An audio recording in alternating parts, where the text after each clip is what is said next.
गरीब बेटी की रसोई में हीटर। आज तो ओस से सारी लकड़ी भीग गई है। आंच बार बार बुझ जा रही है। ऊपर से आज रसोई भी बर्फ जितनी ठंडी है। बिटिया, चाय बन गई हो तो ले आ। लाई बाबूजी। सुहानी को ठंड में रसोई में ऐसी परेशानियां हमेशा ही झेलनी पड़ती थी। उसके गरीब रसोई में अमीरों जैसी सुख सुविधा नहीं थी। रसोई की दीवार माटी की थी जो कई हिस्से से टूटी फूटी थी, इसलिए वह ठंड में बड़ी कठिनाई से खाना बनाती थी। जहाँ अमीरों की रसोई में गीजर, हीटर सब लगा होता है, वहीं गरीब की रसोई में माटी का चूल्हा ही होता है। ये लीजिए बाबूजी, लाल चाय। अच्छा बिटिया, हम खेत जा रहे हैं। इसके बाद दोनों सर पर बोरी ओढ़कर खेत चले आते हैं।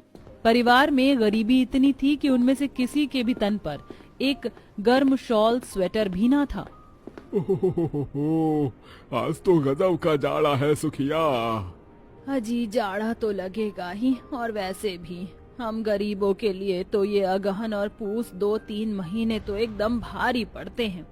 कड़कड़ाती ठंड पड़ रही थी। ऐसे में गरीब सुखिया और हरिया ठंड में फसल काट रहे होते हैं। दोनों दुखी हो जाते हैं। अजी इस बार तो खेत में से बस एक बोरी गेहूं ही हुआ है। कर भी क्या सकते हैं सुखिया, ईश्वर ने जो दिया है वही सही। कल इस अनाज मंडी में बेच आऊंगा इसको। अभी घर चलते हैं, देखो ओस भी गिरने लगी है। गरीब हरिया अपने पीठ पर गेहूं की बोरी लाद कर घर लाता है, जहां वह देखता है कि अमीर चंद उसकी चौखट पर चढ़कर उसकी दोनों बेटियों को बातें सुना रहा होता है। सेठ जी, धीरे धीरे चुका देंगे आपके पैसे। आप इस तरह से चौखट पर चढ़कर हम गरीबों की इज्जत तो मत उछालिए। तुम जैसे गरीबों की इज्जत होती तो अब तक दे दिया होता मेरा पैसा। अरे आ गया तू हरिया, चल ला दे मेरे पैसे।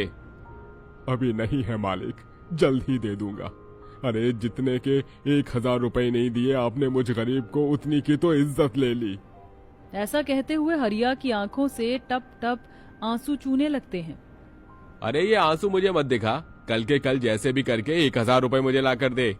ये बोलकर अमीर चंद वहाँ से चला जाता है। हरिया और सुखिया एक किसान है। उनकी 2 बेटी हैं, सुहानी और गौरी।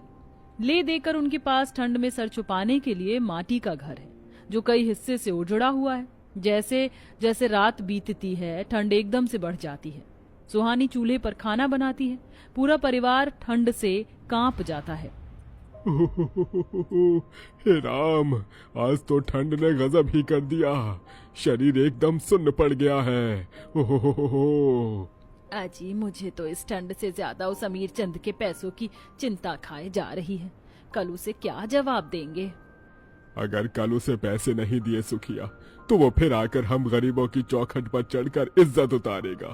अरे उसे दे दो 1200। कल अनाज आराम से बिक जाए तो मंडी भाव में उसका कर्जा सध जाएगा और हमारा गला तो छूटेगा। अगले दिन सुखिया और हरिया अनाज लेकर अमीर चंद की हवेली पर आते हैं, जहां अमीर चंद अपनी सुख सुविधा से भरी हवेली में हीटर के आगे बैठा होता है।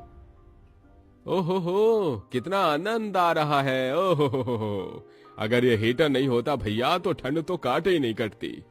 सुखिया और हरिया को अमीर चंद की घर में बहुत ही गर्माहट का एहसास होता है। वह एक टक हीटर को देखने लगते हैं और हरिया दुख से कहता है, ये सर्दी का मौसम तो अमीरों के लिए ही सुहावना है, जिनका घर द्वार अच्छा भला बना है और हीटर है जिनके पास। कारे हरिया, टुकुर टुकुर हमरे हीटर को का निहारत है? अबे कछु बोल बो। मालिक, ये लीजिए, मेरी पूरी फसल आपको देता हूँ, इसे रख लीजिए और मुझे कर के भार से मुक्त कर दीजिए। ये ठंड वैसे ही हम गरीबों के लिए बड़ी निर्दयी होती है। अमीर चंद अनाज रखकर उसे जाने देता है। दोनों जब घर लौटते हैं तो सुहानी चूल्हे का धुआं झेलकर रसोई में खाना पका रही थी, जहां घर के टूटे हुए हिस्से से बर्फ की ठंडी हवा अंदर घुस रही थी, जिससे सुहानी कांप रही थी। ये हवा तो चूल्हा भी ठीक से जलने नहीं दे रही है।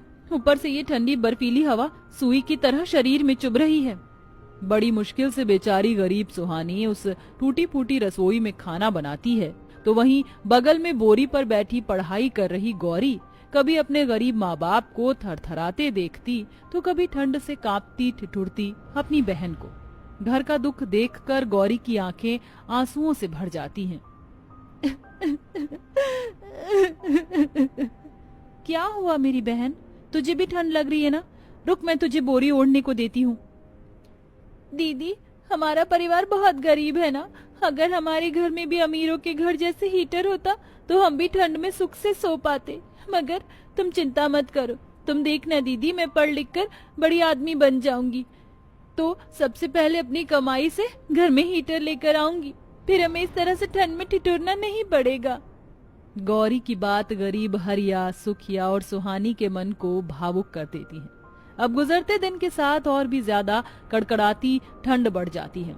एक रात भयंकर तूफान उठता है और बहुत बर्फ गिरती है, जिससे रसोई के हिस्से की ऊपरी की आधी दीवार ढह जाती है और अब ठंड तेजी से रसोई में भर जाती है। सभी की आंखों में आंसू थे। हे भगवान, ईश्वर भी सारे सितम हमारे गरीब परिवार पर ही ढा रहा है।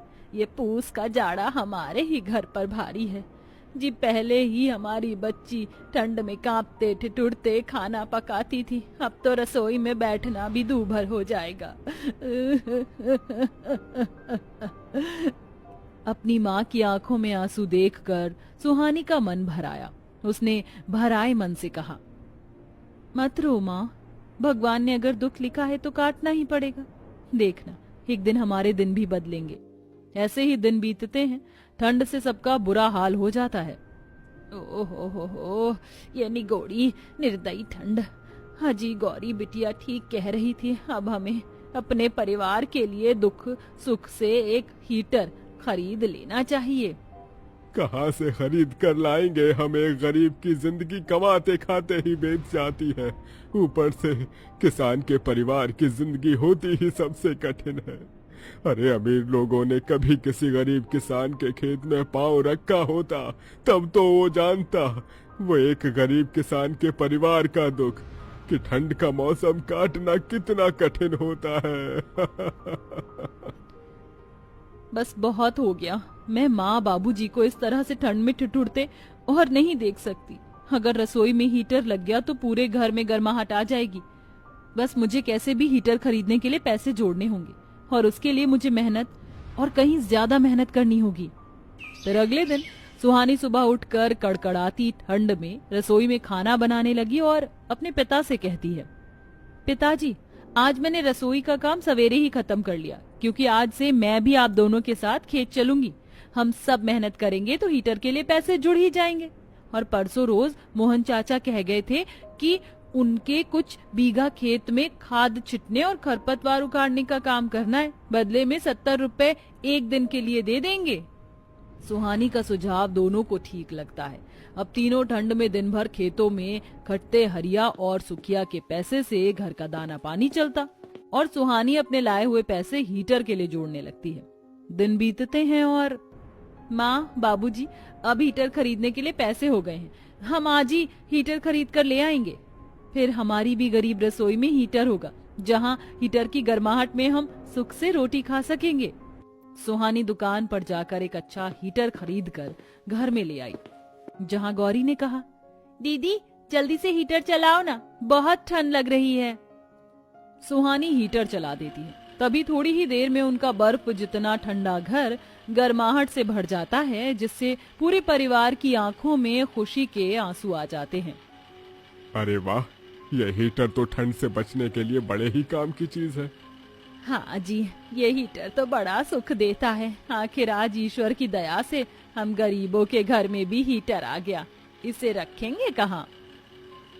माँ, हीटर रसोई में लगा देते हैं, क्योंकि वहीं से तो सबसे ज्यादा ठंडी और बर्फीली हवा आती है। अगर ये हीटर रसोई में लगेगी ना तो पूरे घर को गर्म रखेगी। इसके बाद हरिया वो हीटर रसोई में लगा देता है। शाम को सुहानी हीटर की गर्माहट में बड़े आराम से रसोई में खाना बनाती है। आज इस हीटर की वजह से ठंड का एहसास ही नहीं हुआ, वरना तो ठंड का मौसम परिवार पर तो जैसे कहर की तरह गिरता था। ये कहते हुए उसकी पलकें भीग जाती हैं। बिटिया, रोटी बन गई हो तो दे दे, बड़ी भूख लगी है। बस दे रही हूँ बाबा, ये लीजिए। सुहानी आंसू पोंछकर रसोई में बैठ